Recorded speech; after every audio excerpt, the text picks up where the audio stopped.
রাসূলুল্লাহ সাল্লাল্লাহু আলাইহি ওয়াসাল্লাম বলেছেন,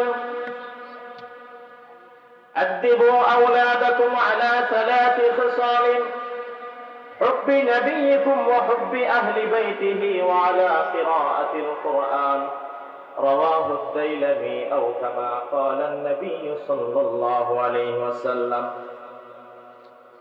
হাদিস শরীফে দাইলামি শরীফের মধ্যে এসেছে, রাসূলুল্লাহ সাল্লাল্লাহু আলাইহি ওয়াসাল্লাম বলেছেন, হে আমার উম্মতেরা, তোমরা শুনে নাও, আদিবু আওলাদাকুম, তোমরা তোমাদের সন্তানদেরকে শিক্ষা দাও, আলা সালাসি খিসালিন, তিনটা জিনিস শিক্ষা দাও। বলেন সুবহানাল্লাহ। কয়টা জিনিস? সবাই বলতে হবে কয়টা জিনিস? তিনটা জিনিস শিক্ষা দাও। এক নম্বরে হুব্বি নবিয়িকুম, তোমরা তোমাদের নবীর ভালোবাসা শিক্ষা দাও। সুবহানাল্লাহ। নবীর ভালোবাসার দরকার আছে না নাই? আলা লা ঈমানা লিমান লা মুহাব্বাতা লাহু, আলা লা ঈমানা লিমান লা মুহাব্বাতা লাহু, আলা লা ঈমানা লিমান লা মুহাব্বাতা লাহু। হাদিস শরীফে এসেছে, রাসূলুল্লাহ সাল্লাল্লাহু আলাইহি ওয়াসাল্লাম বলেছেন, উম্মত সাবধান, হুঁশিয়ার, খামোশ, সংশোধন হয়ে যাও।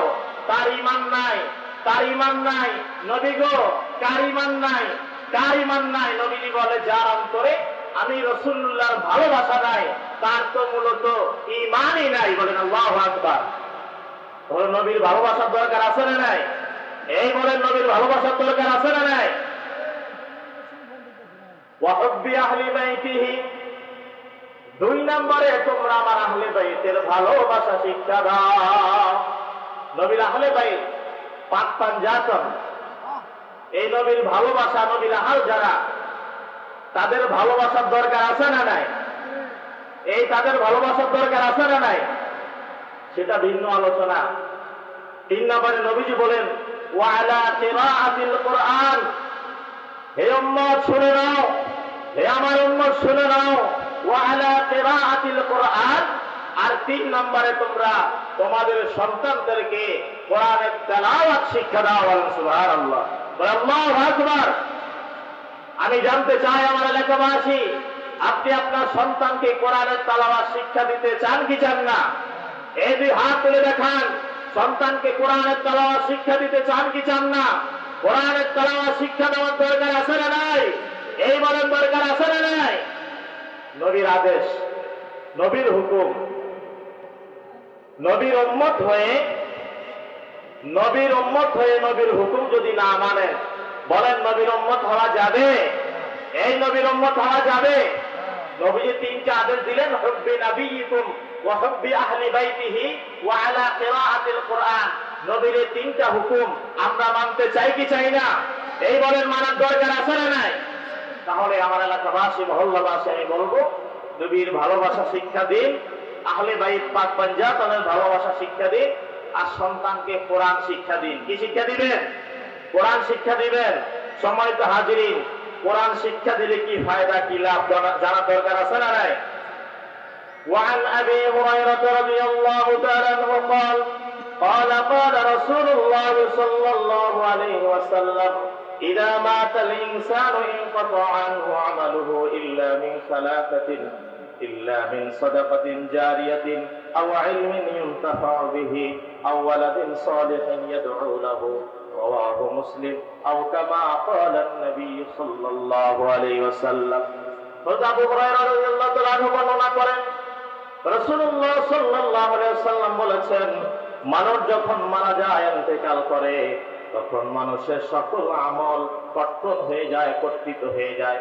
মানুষ নামাজ পড়তে পারে না, রোজা রাখতে পারে না, হজ করতে পারে না, যাকাত দিতে পারে না, দান সদকা করতে পারে না, কিন্তু মরণের পরও মানুষ তিনটা আমল করতে পারে। বলেন সুবহানাল্লাহ। মরার পরও আমল করা যায়, এই আমলের দরকার আছে না নাই? এই মরার পরে আপনি কি নামাজ পড়তে পারবেন? এই রোজা রাখতে পারবেন? হজ যাকাত করতে পারবেন? পারবেন না, কিন্তু মরার পরও তিনটা আমল করা যাবে। তাহলে তিনটা আমলের গুরুত্ব কম না বেশি? আওয়াজ দিয়ে বলুন, কম না বেশি? এই তিনটা আমলের দরকার আছে না নাই? এক নম্বরে রাসূলুল্লাহ সাল্লাল্লাহু আলাইহি ওয়াসাল্লাম বলেছেন, এক নম্বরে হচ্ছে ইল্লা মিন সাদাকাতিন জারিয়াতিন, এই তিনটার মধ্যে এক নম্বর হচ্ছে সাদকায়ে জারিয়া। বলেন সুবহানাল্লাহ।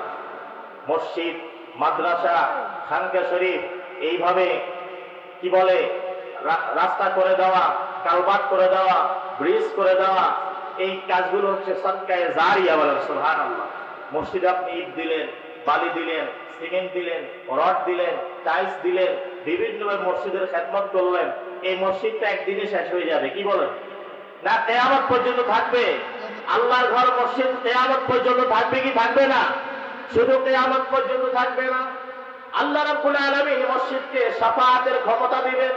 হাদিস শরীফে রাসূলুল্লাহ সাল্লাল্লাহু আলাইহি ওয়াসাল্লাম বলেছেন, এই মসজিদগুলো হাসরের ময়দানে আল্লাহর সামনে দাঁড়িয়ে বলবে, দারে ইলাহি রাব্বুল আলামিন, এই মসজিদে যারা নামাজ পড়েছে, এই মসজিদে যারা মুসল্লি ছিল, এই মসজিদে ইট দিয়েছে, বালি দিয়েছে, সিমেন্ট দিয়েছে, রড দিয়েছে, মসজিদের খেদমত করেছে, মুসল্লি হয়েছে, এই মানুষগুলো ছাড়া আমি আপনার জান্নাতে যাব না। সুবহানাল্লাহ। মসজিদ শাফাআত করে, সুপারিশ করে আমাদেরকে আল্লাহর জান্নাতে বেহেশতে প্রবেশ করায় দিবে। বলেন সুবহানাল্লাহ, আল্লাহু আকবার। তাহলে এই সাদকায়ে জারিয়ার আমলের দরকার আছে না নাই? এই বলেন দরকার আছে না নাই? আও ইলমিন ইউনতাফাউ বিহি, রাসূলুল্লাহ সাল্লাল্লাহু আলাইহি ওয়াসাল্লাম বলেছেন, দুই নম্বরে উম্মত আও ইলমিন ইউনতাফাউ বিহি, উপকারী ইলম, উপকারী জ্ঞান, যে ইলমের দ্বারা মানুষ উপকৃত হয়, কোরআনের ইলম, হাদিসের ইলম, এই ইলম যে শিখবে সে আবার আরেকজনকে শিখাবে, সে আবার আরেকজনকে শিখাবে, সে আবার আরেকজনকে শিখাবে, এই শিখার ধারাবাহিকতা কিয়ামত পর্যন্ত জারি থাকবে। বলেন সুবহানাল্লাহ। রাসূলুল্লাহ সাল্লাল্লাহু আলাইহি ওয়াসাল্লাম বলেছেন, খায়রুকুম মান তাআল্লামাল কুরআন ওয়া আল্লামা, যে নিজে কোরআন শিখে আর আরেকজনকে শিক্ষা দেয়, যে কোরআনের ওস্তাদ হয়, আবার যে কোরআনের ছাত্র হয়, ওস্তাদ হয়ে আবার ছাত্র তৈরি করে, এই কোরআনের খাদেম গুলো আমি আল্লাহর কাছে, রাসূলের কাছে অনেক দামি। বলেন সুবহানাল্লাহ, আল্লাহু আকবার। এই দাম আছে না নাই?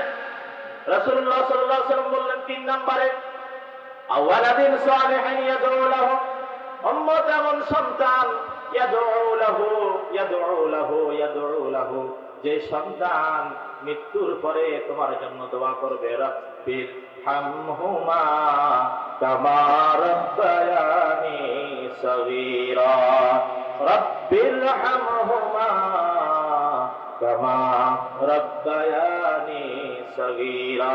আল্লাহ রাব্বুল আলামিন নিজে দোয়া শিক্ষা দিয়েছেন, আর আল্লাহ ওয়াদা করেছেন, কোন সন্তান যদি তার পিতা মাতার জন্য, বাবা মার জন্য এই দোয়া পড়ে পড়ে আমি আল্লাহর কাছে দোয়া করে, আমি আল্লাহ ওয়াদা দিলাম, বান্দা এই দোয়ার উসিলাতে তোমার পিতা মাতাকে আমি ক্ষমা করে দিব। সুবহানাল্লাহ। এই সন্তান কি আসেনি আমাদের? আপনার সন্তান তো গাঞ্জাখোর, এই ইয়াবাখোর, এই বাবাখোর, মদখোর, জেনাখোর, জালেম, অত্যাচারী, স্বৈর শাসক, মানুষকে কষ্ট দেয়, মানুষকে আঘাত দেয়, এই সন্তান আপনি দুনিয়াতে রেখে যাচ্ছেন। কি বলেন, যাচ্ছেন কি যাচ্ছেন না? ওই কোরআন সন্তানকে তো কোরআন শিক্ষা দেন না, আসেনি গুরুত্ব? এই সন্তানকে কোরআন শিক্ষা দেন না, গুরুত্ব আসেনি? সন্তানকে কোরআন শিক্ষা আপনি দেন না, দিতেছেন না। সম্মানিত হাজিরিন, এই জন্য আমরা দুনিয়া আখিরাত উভয় জাহানে আমরা কিন্তু ক্ষতিগ্রস্ত হব। বলেন, হব কি হব না? উভয় জাহানে ক্ষতিগ্রস্ত হব। এই জন্য আমি এলাকাবাসীকে আমি হুঁশিয়ার করছি, সাবধান করছি, সতর্ক করছি। বিশেষ করে আমার পর্দার আড়ালের আমার মা ও বোনদেরকে বলবো, নিয়ত করেন, একটা সন্তানকে কোরআনের হাফেজ বানান। বলেন, দরকার আছে না নাই?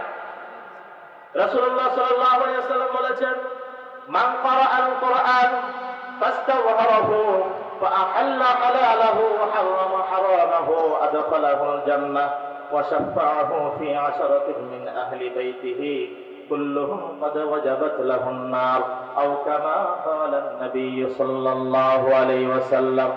রাসূলুল্লাহ সাল্লাল্লাহু আলাইহি ওয়াসাল্লাম বলেছেন, যে কোরআন পড়বে, কোরআন শিখবে, হাফেজ হবে, আলেম হবে,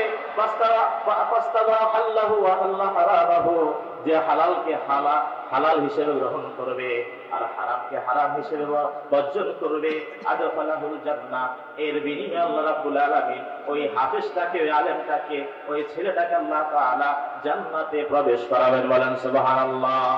আমার আল্লাহ স্বার্থপর নন, আমার আল্লাহ স্বার্থপর নন। আল্লাহর কোন নীতি স্বার্থপর নীতি না। দুনিয়াতে আমাদের নীতি নিজে খাই নিজে বাঁচি, বলেন আছে না নাই? নিজে খাই নিজে বাঁচি, পাশের কে খাইলো না খাইলো কোনো খেয়াল আছে? এই বলেন কোনো খেয়াল আছে?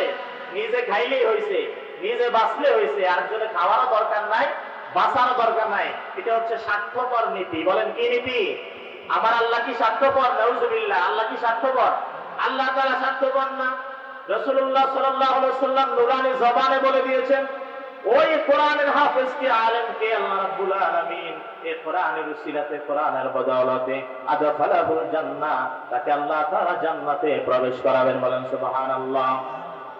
ওয়া শাফাহু, সে শুধু জান্নাতে চলে যাবে, বেহেশতে চলে যাবে, নাজ নিয়ামত পেয়ে যাবে, শুধু তাই না, আল্লাহ তাআলা কোরআনের হাফেজকে, আলেমকে, ওই আলেম সন্তানকে আল্লাহ তাআলা হাসরের ময়দানে শাফাআতের ক্ষমতা দান করবেন। বলেন সুবহানাল্লাহ। সে শাফাআতের ক্ষমতা পেয়ে, ওয়াশাফাহু ফি আশারাতিন মিন আহলি বাইতিহি, সে শাফাআতের ক্ষমতা পেয়ে, সুপারিশের ক্ষমতা পেয়ে সে তার আহাল আওলাদের মধ্যে, বংশের মধ্যে, ফি আশারাতিন মিন আহলি বাইতিহি, 10 জনের জন্য শাফাআত করবে। বলেন সুবহানাল্লাহ। 10 জনকে শাফাআত করে, সুপারিশ করে আল্লাহর জান্নাতে প্রবেশ করায় দিবেন। বলেন সুবহানাল্লাহ। কেমন 10 জন? রাসূলুল্লাহ বলেন, আয় উম্মত শুনে নাও, শুনে নাও, এই উম্মত শুনে নাও, কেমন 10 জন? রাসূলুল্লাহ সাল্লাল্লাহু আলাইহি ওয়াসাল্লাম বললেন, এমন 10 জনকে, ওয়াশাফাহু ফি আশারাতিন মিন আহলি বাইতিহি কুল্লুহুম ক্বাদ ওয়াজাবাত লাহুন নার, কুল্লুহুম ক্বাদ ওয়াজাবাত লাহুন নার, এমন 10 জনকে কোরআনের হাফেজ শাফাআত করবে, সুপারিশ করবে, ওয়াজাবাত লাহুন নার, যার উপর জাহান্নাম ওয়াজিব হয়ে গেছে, যে মানুষটি জাহান্নামী হয়ে গেছে, দোজখী হয়ে গেছে, এই রকম 10 জন জাহান্নামী দোজখী মানুষকে শাফাআত করে, সুপারিশ করে আপনার ওই হাফেজ সন্তান, আলেম সন্তান আপনাকে জান্নাতে, বেহেশতে প্রবেশ করায় দিবে। বলেন সুবহানাল্লাহ। আল্লাহু আকবার। বলেন ইয়া রাসূলুল্লাহ, ইয়া রাসূলুল্লাহ। তাহলে দরকার আছে না নাই? এই দরকার আছে না নাই? সন্তানকে হাফেজ বানাবেন, আলেম বানাবেন। আমি আগেই বলেছি আমাদের ডাক্তারের দরকার আছে, আলেমেরও দরকার আছে। আমি অসুস্থ হব, আপনি অসুস্থ হবেন, অসুস্থ হলে চিকিৎসা করা লাগবে, লাগবে কি লাগবে না? চিকিৎসা করাও রাসূলুল্লাহর কি সুন্নাত। এই জন্য 2টা ছেলে থাকলে একটাকে ডাক্তার বানা, আরেকটাকে আলেম বানা। কি বলেন? দরকার আছে না নাই? ডাক্তার হচ্ছে দেহের চিকিৎসক, আর আলেম হচ্ছে রূহের চিকিৎসক। বলেন সুবহানাল্লাহ। মনে রাখবেন, দেহের রোগ হলে আপনি মারা যাবেন, বাস এখানেই ক্ষান্ত, এখানেই সমাপ্ত, দা এন্ড। কিন্তু আপনার যদি রূহের রোগ হয়, আপনার বিমারি হয়, কালবের বিমারি হয়, আপনি জাহান্নামে যাবেন, দোজখে যাবেন। বলেন নাউজুবিল্লাহ। কোনটার গুরুত্ব বেশি? ডাক্তার অসুখ হলে, শরীরে এই দেহের মধ্যে রোগ হলে আপনি মারা যাবেন, শেষ। আর মারা যাওয়া লাগবেই, একদিন না একদিন মরতে হবে কি হবে না? এই বলেন, মরতে হবে কি হবে না? মরা লাগবে। কিন্তু যদি রূহের রোগ হয়, আপনার কালবের রোগ হয়, আপনি জাহান্নামে যাবেন। কই যাবেন? তাহলে আলেম সন্তান, আলেম বানানোর, হাফেজ বানানোর দরকার আছে না নাই? এই মিয়া সাহেব বানানোর দরকার আছে না নাই? রাসূলুল্লাহ সাল্লাল্লাহু আলাইহি ওয়াসাল্লাম বলেছেন, মান সালাকা তারিকান ইয়ালতামিসু ফীহি ইলমান সাহালাল্লাহু বিহি তারিকান ইলাল জান্নাহ ওয়া মাজতামা কওমুন ফী বাইতিন মিন বুয়ুতিল্লাহি ইয়াতলুনা কিতাবাল্লাহি ওয়া ইয়াদারাসুনাহু বাইনাহুম ইল্লা নাযালাত আলাইহিmus সাকিনাতু ওয়া গশিয়াতহুমুর রাহমাতু ওয়া হাফাতহুমুল মালায়েকাতু ওয়া যাকারাহুমুল্লাহু ফী মান ইনদাহু রাওয়াহু মুসলিম আও কামা ক্বালা an-নবী সাল্লাল্লাহু আলাইহি ওয়াসাল্লাম।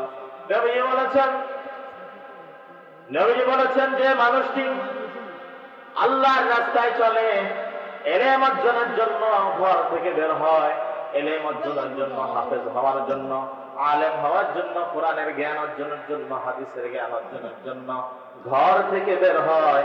ঘর থেকে বের হয়। আল্লাহ রাব্বুল আলামিন এই ঘর থেকে বের হওয়ার কারণে আল্লাহ তাআলার পথে ওই সন্তানকে কবুল করে নেন। বলেন সুবহানাল্লাহ। সে তো ঘর থেকে বের হয়েছে, এর মানে এই না সে বাড়ি থেকে দূরে চলে গেছে। সে ওই হেফজখানায় রাত ৩টা বাজে উঠে সে আল্লাহর কোরআন তেলাওয়াত করছে, এই না। মূলত রাসূলুল্লাহ সাল্লাল্লাহু আলাইহি ওয়াসাল্লাম বলতেছেন, এই সন্তানটি, যে সন্তান তুমি হেফজখানায় দিলা, রাত ৩টায় কোরআন তেলাওয়াত করছে, এই সন্তানটা আমি আল্লাহর রাস্তায় আছে, আমি আল্লাহর রাস্তার বাহিরে নাই। বলেন সুবহানাল্লাহ। বলে আল্লাহু আকবার। সম্মানিত হাজিরিন, এইভাবে বিভিন্ন ফজিলতের কথা বলা হচ্ছে এবং বলা হচ্ছে ওয়ামাজতামা কওমুন ফি বাইতিন মিন বুয়ুতিল্লাহি ইয়াতলুনা কিতাবাল্লাহি ওয়া ইয়াতাদারাসুনাহু। রাসূলুল্লাহ সাল্লাল্লাহু আলাইহি ওয়াসাল্লাম বলছেন, আর বান্দা যখন একত্রিত হয়, বান্দা যখন কি হয়, এই আমরা একত্রিত হয়েছি কি হই নাই? ওয়াজ মাহফিল উদ্দেশ্য করে আমরা একত্রিত হয়েছি। এর ফজিলত কি, এর বরকত কি? রাসূলুল্লাহ বলতেছেন, আমার উম্মত যখন একত্রিত হয়, একসাথ হয়, ওয়াজে, মাহফিলে, মিলাদে, কিয়ামে, জিকিরে, ওয়াজিফায়, তাসবিহ, তাহলিলে, তেলাওয়াতে, আমার বান্দা, আমার উম্মত যখন একত্রিত হয়, জমায়েত হয়, তখন কি হয়? নাযালাত আলাইহিমুস সাকিনা। আল্লাহ তাআলা ওই মজলিসের উপর আল্লাহ তাআলা সাকিনা নাযিল করেন, আল্লাহ তাআলা দয়া রহমত নাযিল করেন। বলেন সুবহানাল্লাহ। আল্লাহ শুধু রহমত নাজিল করেন, সাকিনা নাজিল করেন, শুধু তাই না, রহমতের ফেরেশতারা ওই মারকাজটাকে, ওই মজলিসটাকে রহমতের ফেরেশতারা বেষ্টন করে ফেলে। বলেন সুবহানাল্লাহ। বলেন আল্লাহু আকবার। সম্মানিত হাজিরিন, রাসূলুল্লাহ সাল্লাল্লাহু আলাইহি ওয়াসাল্লাম বলেছেন, ওয়া ইন্নাল মালাইকাতা লাতাদাউ আজনিহাতাহা রিদাল লিতালিবিল ইলম। আর কোরআনের ছাত্র, হেফজখানার ছাত্র, এই আলিয়া মাদ্রাসার ছাত্র, কোরআনের ছাত্রটাকে আল্লাহর নূরের ফেরেশতারা তার পায়ের নিচে তাদের নূরের পাখাগুলো বিছায়া দেয়। বলেন সুবহানাল্লাহ। আল্লাহু আকবার। কত সম্মান! আমরা তো এই সম্মান পাইতে চাই না, কি বলেন? এই সম্মানটা আমার দরকার নাই। যদি কইতো, ও মিতু সাহেব, মিতু কবিরাজ, আপনার হোলারে দিয়েন, আপনার হোলারে মাদ্রাসা দিয়েন, প্রতিদিন 1000 টাকা করে দেওয়া হবে। কয় হাজার? তখন মিতু কবিরাজ বেহুশ হয়ে যাইত। হাই হাই, 1000 টাকা, প্রতিদিন 1000 টাকা পাওয়া যাইব। তখন বেহুশ হয়ে যাইত ওই ছেলেকে হাফজখানায় পাঠানোর জন্য। বলেন হয়তো কি হইতো না? কিন্তু এখন তো এটা কি বলে, নগদ পাওয়া যায় না। নগদ পাওয়া, এটা ওই ব্যাংকে জমা আছে। কোথায় জমা আছে? ব্যাংকে জমা আছে। রাসূলুল্লাহ সাল্লাল্লাহু আলাইহি ওয়াসাল্লাম বলেছেন, ই'দিলু বাইনা আবনাইকুম, রাওয়াহু আবু দাউদ। আবু কামা ক্বালা নবী সাল্লাল্লাহু আলাইহি ওয়াসাল্লাম, রাসূলুল্লাহ বলছে, ই'দিলু, তোমরা আদেল করো। কি করো? আদেল করো। হে উম্মত, আদেল, ন্যায় বিচার করো, আদালত কায়েম করো। নবী গো, কি ন্যায় বিচার করব, কি আদালত কায়েম করব, কি সমতা করব? নবীজি বললেন, বাইনা আবনাইকুম, বাইনা আবনাইকুম, তোমার ছেলে মেয়েদের মাঝে, সন্তানদের মাঝে তুমি ন্যায় বিচার করো, আদালত করো, সমতা করো। সুবহানাল্লাহ। কি করছেন নি আপনি? ওই যে ছেলে মেয়ে কলেজে পড়ে, প্রতি মাসে 10,000 টাকা খরচ করতে গায়ে লাগে না, এইরকম মানুষ তো সমাজে নাই। কি বলেন, আছে? প্রতি মাসে 10,000 টাকা কলেজে, বিশ্ববিদ্যালয়ে পড়ে ওই ছেলে মেয়ের পিছনে খরচ করে, কিন্তু যে ছেলে হেফজখানায় পড়ে, ওই আলিয়া মাদ্রাসায় পড়ে, হাফেজ হচ্ছে, আলেম হচ্ছে, তার পিছনে চাইলে নাও খরচ করে না। এইরকম মানুষ আছে না নাই? নবীজি বলেছেন, তোমরা তোমার ছেলে মেয়ের কাছে তোমরা কি করো? ন্যায় বিচার করো। একজনের বেলায় 10,000, একজনের বেলায় 16 আনা, আরেকজনের বেলায় 1 আনাও না, একজনের বেলায় 16 আনা, আরেকজনের বেলায় 1 আনাও না। নবীজি বলেন, এটা গ্রহণযোগ্য না, এটা আল্লাহ গ্রহণ করবে। ওই তার পিছনে যে খরচ করছেন, মাদ্রাসায় যে ছেলেটা পড়ে, তার পিছনে খরচ করার দরকার আছে না নাই? তার পিছনে 10,000, ওই হেফজখানার ছাত্রের পিছনে 10,000, সমান সমান। নবীজি বললেন, এটাই ই'দিলু, আদেল করো, ন্যায় বিচার করো। তাহলে দরকার আছে না নাই? এই জন্য এই কোরআনকে ছোট করি, খাটো করি, আপনার নাস্তিক রাম বা ইহুদি খ্রিস্টান তারা কি করে, আমরা মুসলমানরা এর চাইতে বেশি আল্লাহর কালামকে কোরআনকে ছোট করতেছি কি করতেছি না। ওই কলেজে দেখা গেছে আমার চাঁদপুর সরকারি কলেজে যখন অনার্স সম্মান শ্রেণীতে অধ্যয়নরত, honours first year, second year, third year, fourth year পরীক্ষা আসলে ফর্ম ফিল আপে 10,000 টাকা লাগে। কয় হাজার? 10,000 টাকা লাগে। এমনও ছাত্র দেখেছি আমাদের সাথে যে 10,000 টাকা দিতেও পারে নাই, ফর্ম ফিল আপও করতে পারে নাই, পরীক্ষাও দিতে পারে নাই। 10,000 টাকা দাও, ফর্ম ফিল আপ করো, পরীক্ষা দাও। অনেক ছাত্র ভাই টাকা নাই, কোনো কিছু নাই, ফর্ম ফিল আপ করতে পারবো না, 10,000 টাকা এখন নাই, পরীক্ষা দেয় নাই, পড়াশোনা ছেড়ে দিয়েছে, ইন্টারমিডিয়েট পর্যন্ত পড়ছে, আর অনার্স আর কমপ্লিট করে নাই। আবার দেখা গেছে এই যে ছেলেটা 10,000 টাকা দিয়ে আপনার কলেজে বিশ্ববিদ্যালয় অনার্সে আপনার ফর্ম ফিল আপ করতেছে, এই ছেলেটা আবার ফাজিল ডিগ্রি ক্লাসে মাদ্রাসায় মাত্র 3,000 টাকা ফর্ম ফিল আপ, এই 3,000 টাকা দেয় না। 3,000 টাকা দিয়ে 1,000 টাকা কমায় 2,000 টাকা দেয়, দেয় কি দেয় না? তাহলে মাদ্রাসায় আসলে বললে, মাদ্রাসায় আসলে আমাদের সব শুকিয়ে যায়। সব কি হয়? আর টাকা পয়সা থাকে না, পকেট একবারে ফুল এমটি, পকেট খালি, পকেটে কোনো টাকা নাই। মাদ্রাসায় আসলে কোনো টাকা নাই। ওই যে মেয়ে আপনার কলেজে পড়তেছে, প্রতি মাসে 2,000 টাকা তার টিউশন ফি কিভাবে দেন? এই নিয়ে আসা কিভাবে দেন? প্রতি মাসে 2,000 টাকা তার কোচিং ফি দেন। এটা তো তার কোচিং ফি, আবার আলাদাভাবে বেতন দেন 1,000। তারপর সে ঘরের মধ্যে যে 3 বেলা খাবার খাচ্ছে, 3 বেলা 3,000 টাকা খরচ হচ্ছে কি হচ্ছে না? এইভাবে টাকা খরচ করতেছেন। আর দুই ছেলেটা হেফজখানায় পড়ে, ওই জায়গা যে আল্লাহর রস্তিয়া টোগান, কি টোগান? আল্লাহর রস্তিয়া টোগান। সম্মানিত হাজিরিন, আল্লাহর রস্তিয়া সামর্থ্য থাকার পরেও রাসূলুল্লাহ হাদিস শরীফে আপনার কোরআন কারীমে সূরা তাওবাতে এসেছে, আল্লাহ রাব্বুল আলামিন বলেছেন, ইন্নামাস সাদাকাতু লিল ফুকারা'i ওয়াল মাসাকিন ওয়াল 'আমিলিনা 'আলাইহা ওয়াল মুআল্লাফাতি কুলুবুহুম ওয়া ফির রিকাবি ওয়াল গারিমিনা ওয়া ফি সাবিলিল্লাহি ওয়া বিনিস সাবিল। এইভাবে 7টা শ্রেণীর কথা বলা হয়েছে যারা যাকাত, ফিতরা, সদকা খেতে পারবে। বলেন, আপনার ছেলে যদি আল্লাহ রাস্তিয়া পড়ে, আল্লাহ রাস্তিয়া পড়াই মানে এর মানে এই না তাকে যে শিক্ষকরা পড়াচ্ছে এই শিক্ষকদেরকে কোনো বেতন দেওয়া হবে না। কি বলেন? যে ওস্তাদরা হাফজখানায় পড়াইতেছে এই ওস্তাদদেরকে কোনো বেতন দেওয়া হবে না, নাকি? এটা নাকি এই ওস্তাদের স্ত্রী আছে না নাই? এই ওস্তাদের ছেলে মেয়ে আছে না নাই? ওস্তাদকে বেতন দিতে হবে কি হবে না? তো আমরা তো আল্লাহ রাস্তিয়া তো গা, আপনি তো বেতন দেন না। তো হুজুররা কি করে? যাকাত কালেকশন করে। কি কালেকশন করে? যাকাত কালেকশন করে, ফিতরা কালেকশন করে, সাদাকা, যাকাত, ফিতরা, সাদাকা, দান, দক্ষিণা এগুলো ধনী মানুষ, ধনাত্ম মানুষ, বড়লোক মানুষ থেকে নিয়ে নিয়ে কি করে? মাদ্রাসা চালায়। বলেন, আপনার ছেলে কি এতিম? আপনি তো মরে গেছেন, নাকি? আপনি মরে গেছেন, এই জন্য আপনার ছেলে কি যাকাত ফিতরা খাচ্ছে? আপনি যদি মরে যান, আপনি যদি মারা যান, আপনার ছেলের জন্য যাকাত ফিতরা খাওয়া যিনি জায়েজ করেছেন তিনি কে? আল্লাহ। কখন? আপনি মরণের পরে। কোন সময়? আপনি মরণের পরে। আপনি জিন্দা থাকতে আপনার ছেলে যাকাত ফিতরা খাবে? বলেন, এটা কি গ্রহণযোগ্য? এই বলেন, এটা কি গ্রহণযোগ্য? তো স্কুল কলেজে টাকা খরচ করেন, গায়ে লাগে না। ওই মাদ্রাসা টাকা খরচ করতে গেলে আমাদের গায়ে লাগে। বলেন, লাগে কি লাগে না? এগুলা কোনো গ্রহণযোগ্য না। এই জন্য আমি সাবধান করতে চাই, হুঁশিয়ার করতে চাই, আমরা ইসলামকে ইসলামের মতো, শরীয়তকে শরীয়তের মতো, কোরআন ও হাদিসে যেইভাবে আমাদেরকে বলা হচ্ছে এইভাবে আমাদেরকে কি করতে হবে? চলতে হবে। কোরআন হাদিসের বাহিরে যাওয়ার সুযোগ আসেনি। এই নিয়ে সব আছে। এখন পুরুষ মানুষ বলতে পারে, আরে স্ত্রীর পিছনে যে টাকা পয়সাটা খরচ করতেছি একবারে বেহুদা, আরে আর টিয়াটাই জলে গেল, আর বলা মাইয়ার হিসেবে যে টিয়া খরচ করতে আছে, আর এই টিয়াটাই কি জল গেল, এই টিয়াটা বেহুদা, এরকম মনে হইতে পারে কি পারে না? হে আল্লাহর বান্দা, নবীর উম্মত, আপনার স্ত্রীর পিছনে আপনি টাকা পয়সা খরচ করেন, আপনার টাকা পয়সা জলে গেল, বেহুদা গেল, এটা ভাবার কোনো সুযোগ নাই। আপনার ছেলে মেয়ের পিছনে আপনি টাকা পয়সা খরচ করছেন, আপনার টাকা পয়সা জলে গেল, বেহুদা গেল, এটা ভাবার সুযোগ নাই।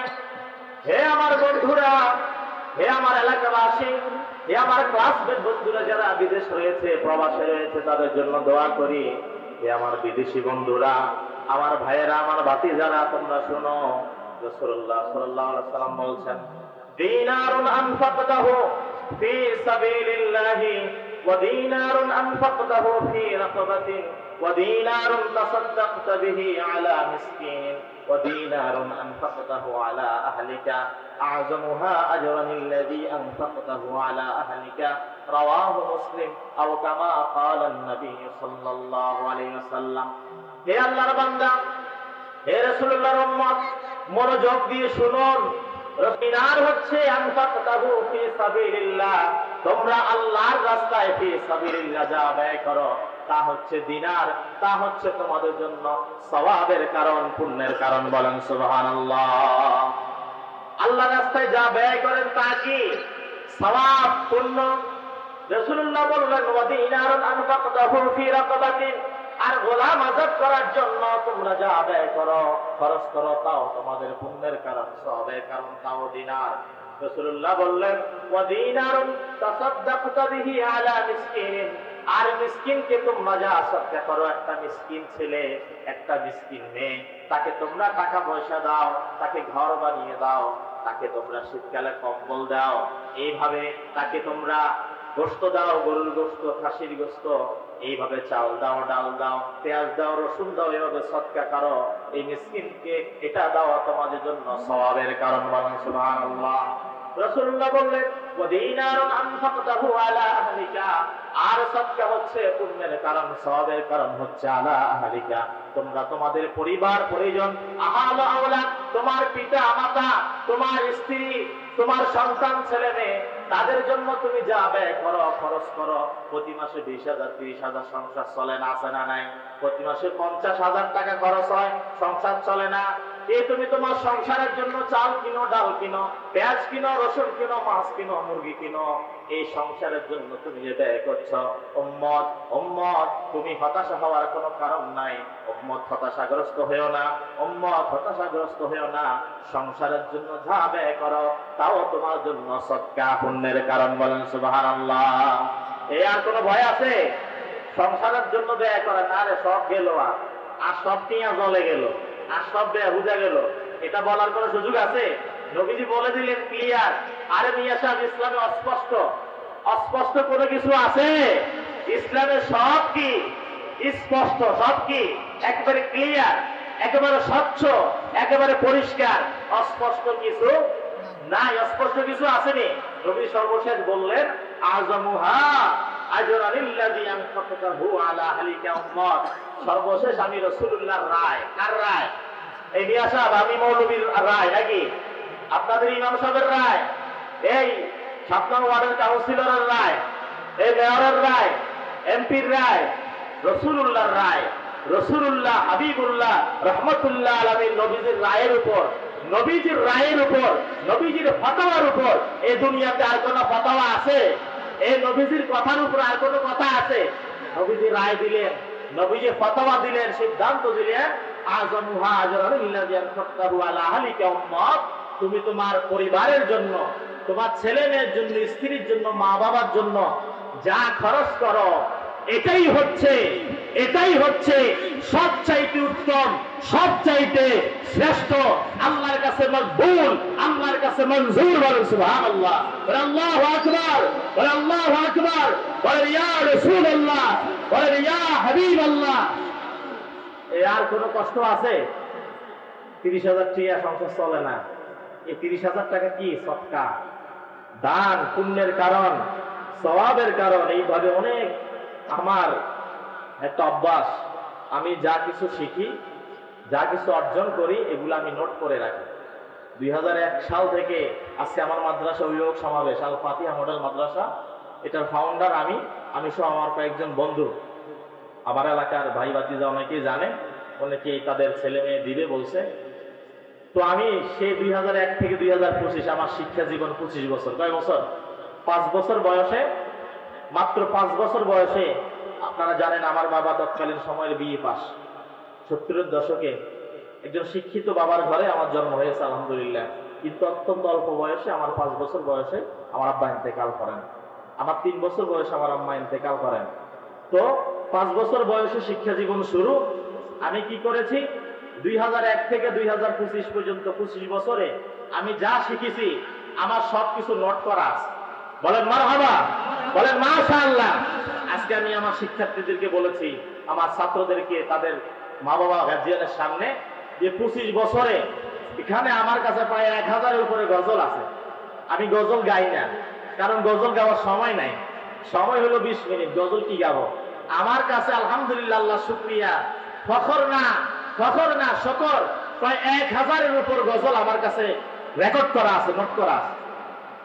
নামাজ, রোজা, হজ, যাকাত, সাদকা, তাসবিহ, তাহলিল, জিকির, ফিকির, মিলাদ, কিয়াম, দুরূদ, সালাম, এর উপরে বিষয়ভিত্তিক কোরআনের আয়াত এবং হাদিস শরীফ আমি এগুলো নোট করে রেখেছি। আমি আমার ছাত্রদেরকে বলেছি, যারা হাফেজ হয়েছে তাদেরকে জানুয়ারিতে পাগড়ি দিব। আলহামদুলিল্লাহ, আপনাদের দাওয়াত দিয়ে গেলাম। এই ছাত্রদেরকে বলেছি, তোমরা হাফেজ হয়েছো, তোমরা এখন জুমার নামাজ পড়াবে। আমি আপনার দোয়ার বরকতে শহীদপুর কেন্দ্রীয় জামে মসজিদ, ফাজিল ডিগ্রি মাদ্রাসা মসজিদ, সেখানে আমি খেতাবতের দায়িত্বে আছি। আমি সেখানে আলহামদুলিল্লাহ খেদমতে আছি। আমাদের হাজীগঞ্জের উত্তরে কোন মসজিদে ইমামকে এত সম্মান দেয় না, আমাকে আলহামদুলিল্লাহ যতটুকু সম্মান দেয় এবং যতটুকু হাদিয়া দেয়, আমাদের এই হাজীগঞ্জে এরকম হাদিয়া কোন ইমামকে দেয় না আলহামদুলিল্লাহ। এই কথা বলার উদ্দেশ্য হচ্ছে, 25 বছরে আমি যা শিখেছি সব নোট করে রেখেছি। ছাত্রদেরকে বলেছি, এগুলো সব তোমাদের, তোমরা ওয়াজ করবে, আয়াত লাগবে, হাদিস লাগবে, আমি দিব। সম্মানিত হাজির, আপনাদের দোয়ার বরকতে আমি কোরআনের হাফেজ হয়েছি। 2011 ঈসাই সনে 15 বছর ধরে আমি খতমে তারাবির নামাজের ইমামতি করছি আলহামদুলিল্লাহ, দীর্ঘ 15 বছর। এবং কামিল এমএ ফিকা বিভাগ থেকে, ইসলামিক ল, ইসলামিক আইন শাস্ত্র থেকে আমি কামিল এমএ ফিকা বিভাগ থেকে ডিগ্রি অর্জন করেছি আলহামদুলিল্লাহ। চাঁদপুর সরকারি কলেজে বি অনার্স আমি শেষ করেছি। এই কথার উদ্দেশ্য হচ্ছে, আপনার ছেলে মেয়ে, আমার এলাকার ভাই যারা আছে, ভাতিজা যারা আছে, তোমরা যদি তোমার ছেলে মেয়ে আমার কাছে দাও, ইনশাআল্লাহ এগুলা আমার ছেলে, এগুলা আমার ভাতিজা, আমি তাদেরকে দিতে তো কম দিব। কি বলেন, কি কম দিব? কি নিতু ভাই, কম দিব না? না বেশি? অনেক বেশি দিব, অনেক বেশি, অনেক বেশি দিব। আপনার আমার বাবার সাথে যারা চলেছেন, আমার বাবাকে যারা চিনেন, আপনারা জানেন আমার বাবা কেমন মানুষ ছিল। আমার বাবা কেমন মানুষ ছিল আপনারা চিনেন। আমার বাবাকে দেখেছেন, অল্প বয়সে আমার বাবা একবারে যুবক থাকতে, জোয়ান থাকতেই আমার বাবা ইন্তেকাল করেছেন। মুরব্বীরা জানেন আমার বাবা কি মানুষের ছিলেন, কেমন তার মন মানসিকতা উদার ছিল। সেই বাবার ঘরে আমার জন্ম। আমার মনটা তো সংকীর্ণ নাকি? আমার বাবার মন যে এরকম উদার, বিশাল, আলহামদুলিল্লাহ ওয়া শুকরুলিল্লাহ, আমার মনটা এরকম উদার, এরকম বিশাল। আল্লাহ শুকরিয়া আদায় করি। আপনারা দোয়া করেন তো? তরিক ভাই দোয়া করেননি? এ তরিক ভাই দোয়া করেননি? দোয়া করবেন ইনশাআল্লাহ।